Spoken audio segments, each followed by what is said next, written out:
Hey everybody, Yankee here. Unfortunately today I'm going to be coming at you with some disappointing news, not surprising, but disappointing news regarding the Second Amendment, Illinois, and of course, Amy Coney Barrett.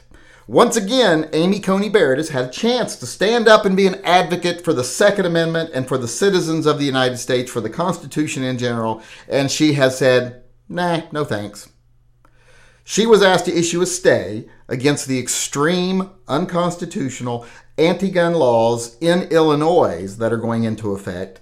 She was asked to issue a stay and prevent those laws from turning good, honest, law-abiding citizens into criminals. And she, refused. She passed on it, which is not surprising. This is par for the course for her. That's why I've said from the beginning she is a traitor. And make no bones about it, this law is not about guns or about crime or about saving lives. It's about silencing the other side.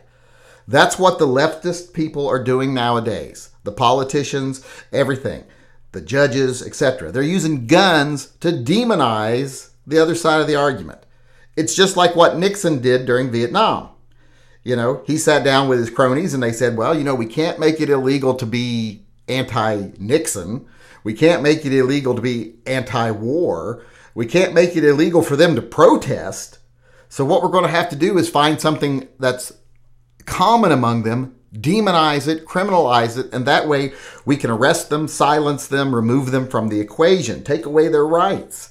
So they said, you know what a lot of them do? A lot of them smoke pot, especially the most vocal voices, the people who organize things and the ones that are the biggest thorns in our sides. They're big supporters of marijuana. So let's illegalize that. And then we can slap them all in jail, make them criminals. That invalidates their voice. We take them out of the equation completely.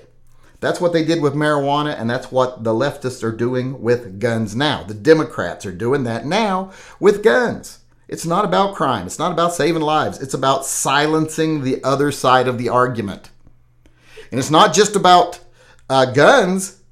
It's about other things, other political arguments that the people on the right tend to be against, that the left doesn't want to have to defend.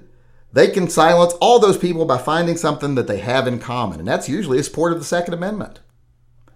They can't criminalize speaking out or being conservative, but they can really try to manipulate people and get them to think guns are bad and therefore silence their opposition. That's the whole point of this.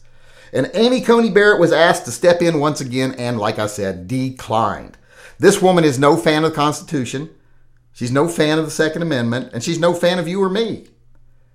She is a Heritage Foundation appointee and all these other right-wing religious organizations that she's a part of that are just kookier than most religious people would ever believe. That's all she cares about is that agenda.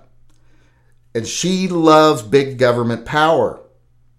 She loves to be able to use big government to try to enforce her religious beliefs on other people. And that should be your decision. You should get to decide what religion you are, not some judge on a bench somewhere. And other people should get to decide whether they want to abide by your religion's laws, not some judge somewhere. If you can convince people that your way is the right way, great. That's what religion's about.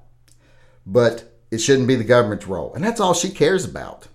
She does not care about the Constitution. She does not care about the Second Amendment, and she shows it time and time again. She's the one during the Bruin hearings that said, well, we of course don't want citizens carrying guns in Times Square. We don't want people to carry guns to churches and stuff like that.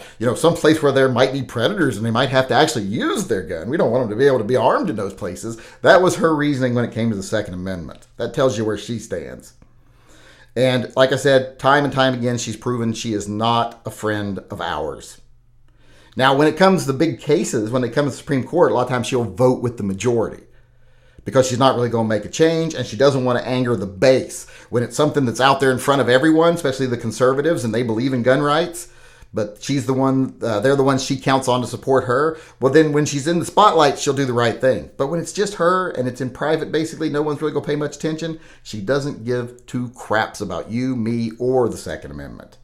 And she's shown it time and time again. Now, this isn't done now, the Illinois thing, by the way, just so you know. The cases are still going through the courts and they will make it to the Supreme Court soon. But she could have stepped in right now and prevented that leftist government from turning good, honest people into criminals just to silence them. Couldn't be bothered.